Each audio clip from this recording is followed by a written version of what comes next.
Hello dear audio wizards and fellow music makers, Ozone 12 just dropped, and instead of going through every button, I want to show you how it fits a professional mastering workflow dedicated to electronic music. For this example, I'm going to use a track of Kontinum called Mutzen, released on Initiate Records, and the idea here is to show you where really Ozone 12 shines and maybe where it doesn't. Let's see. Alright, so here's the track of Kontinum. I'm gonna play you the original master version. First, I'm gonna play you my original master with the limiters removed and gain matched. This is something really important. All the examples will be gain matched, so there is no loudness tricking you. So here is the first master.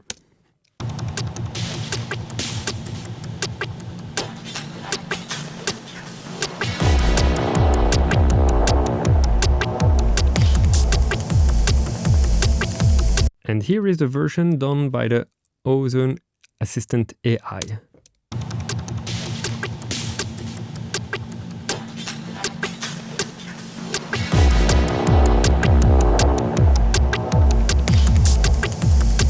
Let's jump back and forth.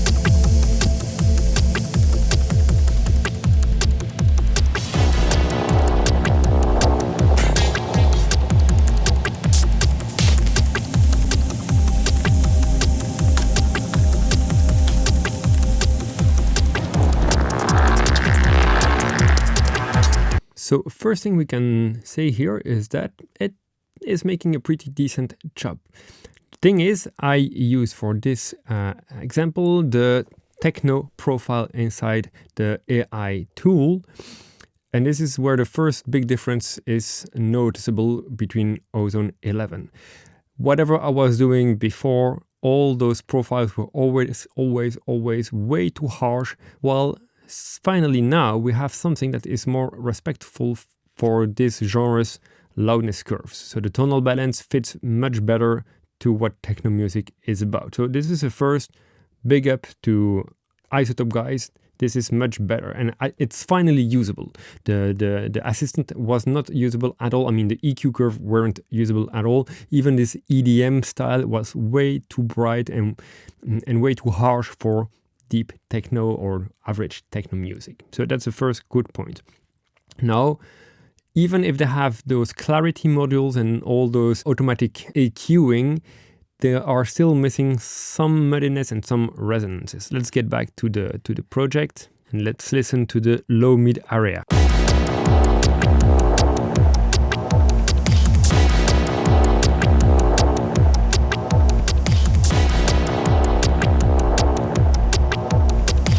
There was some booming. I can play the mix for a second. I'm gonna play you the mix as well.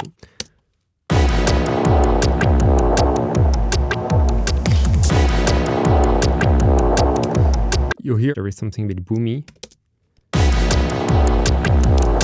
and it's still there in Ozone's AI. So I would say Ozone 12, big upgrade about the curves, but yet we are not there about total automatic assistant thing, and for my sake I would say that's a better thing. I still have some work to do and I still have a job.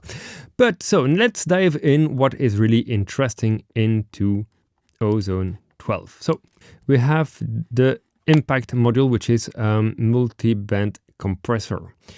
My question was, because impact was already there in Ozone 11, is there a difference or not? And to do the test, I put the exact same settings inside Ozone 12, and I turned an impact module on Ozone 11 with the exact same settings. And out of the bat, doing some null test with a utility and polarity shift. The thing is that with Ozone 11, I was barely using that specific module. For one reason, it was messing up with the stereo image. Let's now check the imager. What I did is Ozone 12, turn on only the imager, 1K upper band totally pushed, compared to Ozone 11 imager, 1K upper band totally pushed, and inverting the polarity. If I sum those, now let's check the clarity module. So here again, I'm going to get back to Ozone 12, turn off the imager, turn on the clarity module. This has been turned on fully up. And I'm comparing both modules, and you will see total silence, so there's not much more to say than that. Clarity hasn't changed. Now, when it comes to the stability module, so the idea was with Ozone is clarity is bringing your mix close to, depending on the tilt button, white noise, brown noise. I mean, it's shifting dynamically your tonal balance with one of those noise targets, right? This is great, but not super useful, and this is why I had the stabilizer, which is actually shaping the tone towards tonal curves from genres. And here again, the problem was with Ozone 11 that these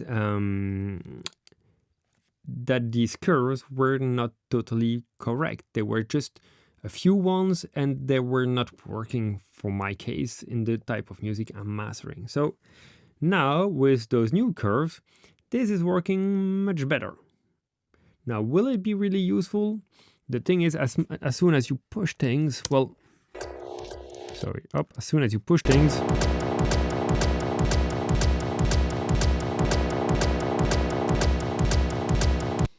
it becomes a bit muddy, it becomes a bit blurry. This is also due to the speed of reaction. What I was doing so far in Ozone 11, and I will still use it like that in Ozone 12, is instead of using the shape, I'm only going to use it as a cut when needed, and this is working as a kind of resonance suppressor, and sometimes just for tiny transients. Usually I don't touch the lows, usually I don't touch the mids or barely, and it's just when there is some harshness coming, when there is some aggressivity, then I can use this to tame this. And the good news is now I can use this to tame things with a target curve that is more representative of the music genre that I'm mastering. So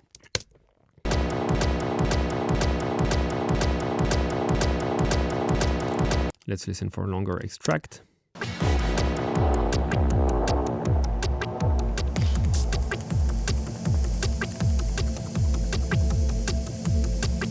The other thing that was really a bad thing about the stabilizer, and the reason why I was barely or like never using it, is that the stabilizer was messing a lot with the stereo image. It was really fucking up your stereo image.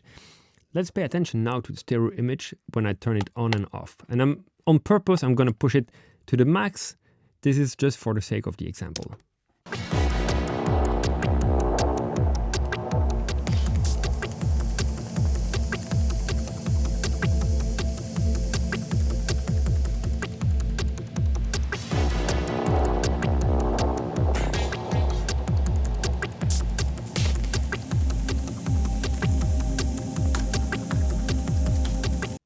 Not bad. Let's put it on the chain. Let's turn the rack on. Let's drop a utility in there like that. And let's compare it with the same curve to see if they upgraded the algorithm or if they just added other curves. So let's use EDM for this one, and let's go back into Ozone 12 and use EDM curve. Okay, same settings, full.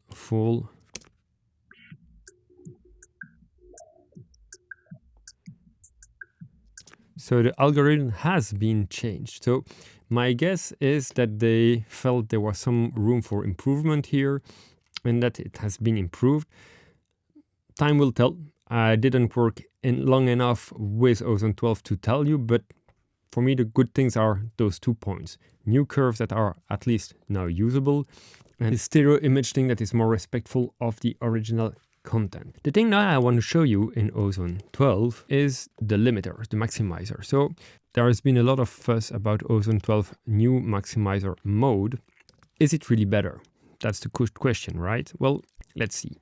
My go-to setting, my go-to module when I was going for mastering with electronic music was the IRC3 pumping. You can watch, I did a very, very long limiters shootout on my channel. This is the mode that is usually doing the most transparent, the least artifacts, the least total harmonic distortion, right? And preserving the transient and the punch. Right, so for the sake of the exercise, let's link them. Let's push this 15 dB and let's listen to the pumping mode.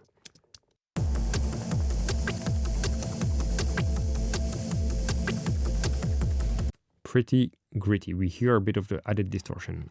Compare it without.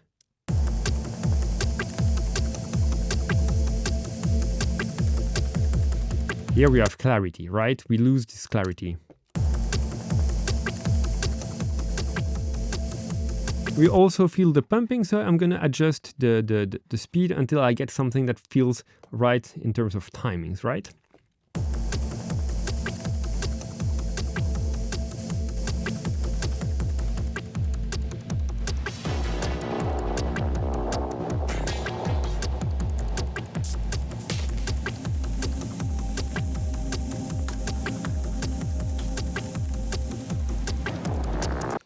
This is kind of transparent. It isn't transparent, but we don't feel the pump like here. Like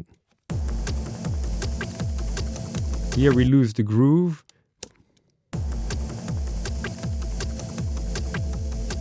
Here the limiter is working more in a natural, in a grooving way with the music, right? So let's compare now with the new version IRC5.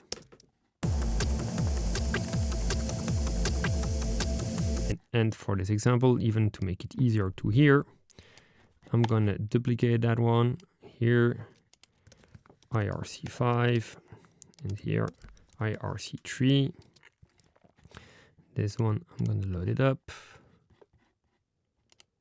IRC3 pump, right? So to triple check, we have the 3, we have the 5, and I'm going to link those two to key commands like that. So IRC3,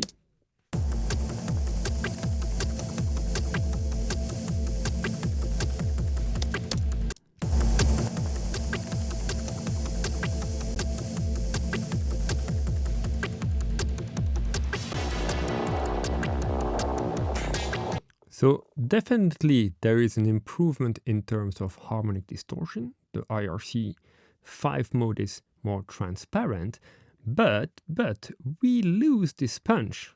It sounds like more faded away, right? I'm gonna loop just a kick.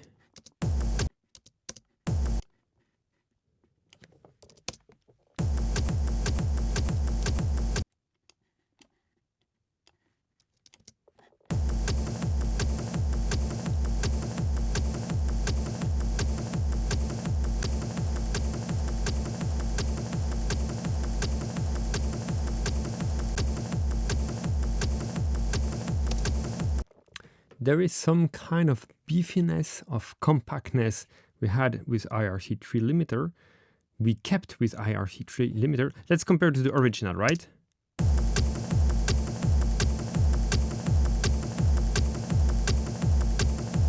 Original IRC3, IRC5. Of course, I push things very far, so something more gentle. I would say like maybe 10 decibel or 8. Here 8. Here 8 to get something that is more into a normal working range.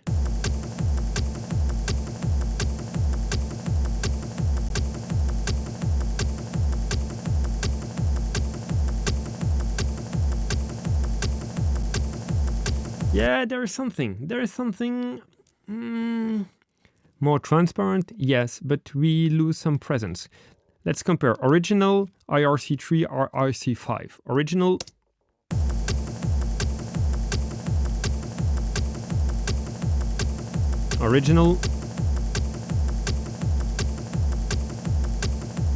pretty close. Now with IRC5. There is some distance, and I'm reducing nothing here. I'm taking just a tad. If we push it in some, I would say, usual mastering kind of range of like 2 decibels of gain reduction, this would be like a proper case scenario.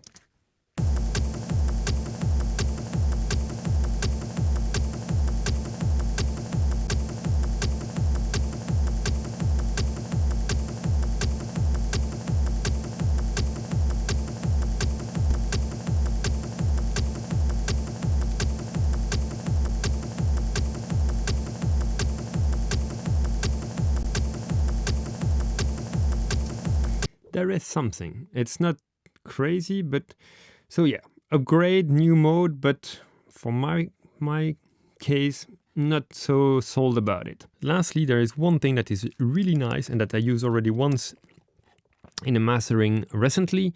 It's the bass control model. So far, I was often using the low-end control, low-end focus, that is helping getting some punch. And actually not only gives some punch to the lows, but also when you set up this right, the cutoff frequency, you get some automatic like mud reducer.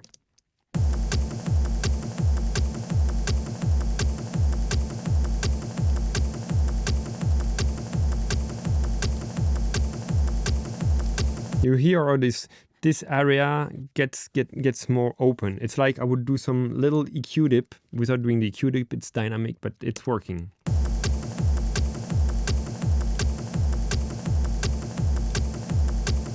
Of course, I'm pushing things too far and I might reduce the gain.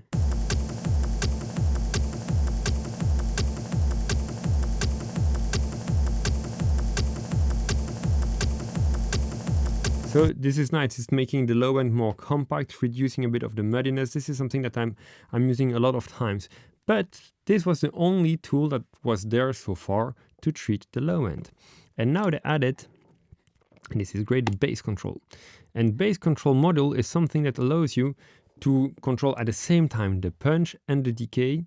And the way I used it in a recent master was to at the same time add a bit of punch to the kick, and it was a track with a sustained bass line, and the bass line was strong but a bit faded away, and I wanted both the bass line to sound thicker and fuller, but I didn't want it to be overpowering the kick because I wanted the impact of the kick, and this is where this one came in hand. So what this bass control model allows you to do is to fine-tune the low-end energy, right? You can have also some coloring, and this is a really nice thing. I think most of the time I'm going to use it in the clean mode, but sometimes you want to beef up the low end. You might go to the dirty side, but to be honest, for this kind of coloring aspect, I would rather use Michelangelo EQ, which is very nice and has also dynamic features and with very, very fine and refined control, but whatever. So let's listen before and after. Without punch, pushing a bit the balance. I mean, a bit pushing a lot the balance.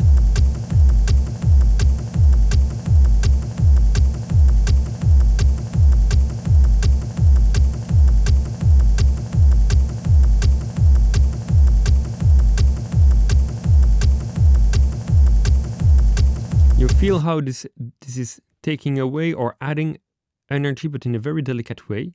This is because I'm fully on the clean side. If I go to the dirty side,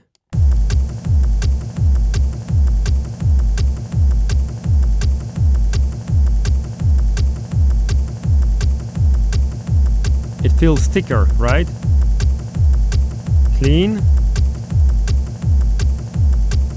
thicker. Push it more.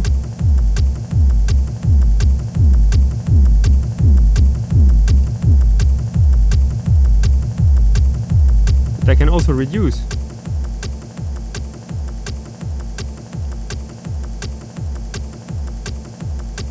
Fading away, pushing it back.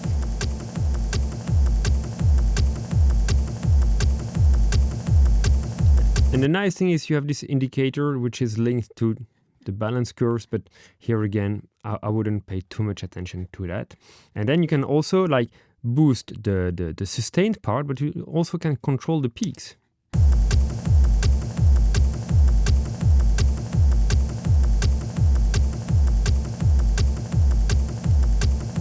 In a clean way.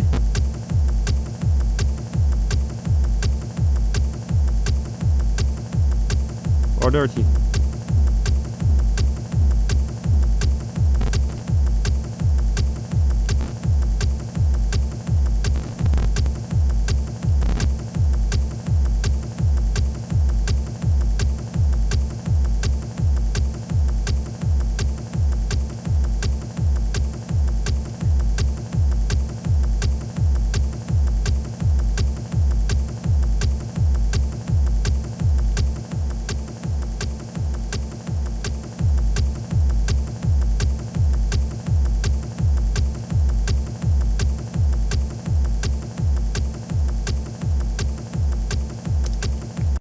So this works kind of like a transient designer for low end, but also like a color box. So I think this can be very handy, especially when brought back with the low end focus. And I think I would put low end focus before, because low end focus is mostly when I'm using it in the punch mode to increase contrast and to bring up details and information, transients and clarity. So I think first bringing it up and then controlling it, right?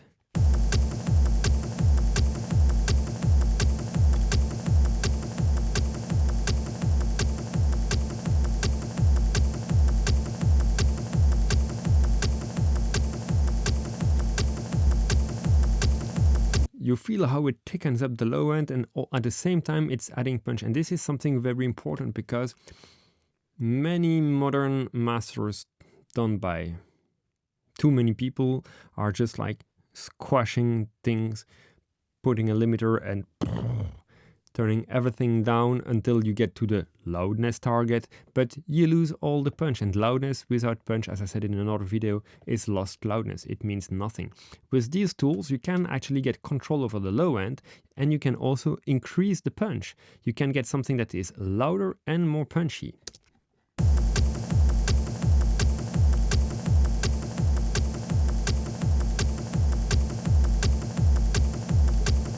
It feels thicker, it feels denser, and yet it feels more punchy. So this is for me a very nice tool. Again, how to use it?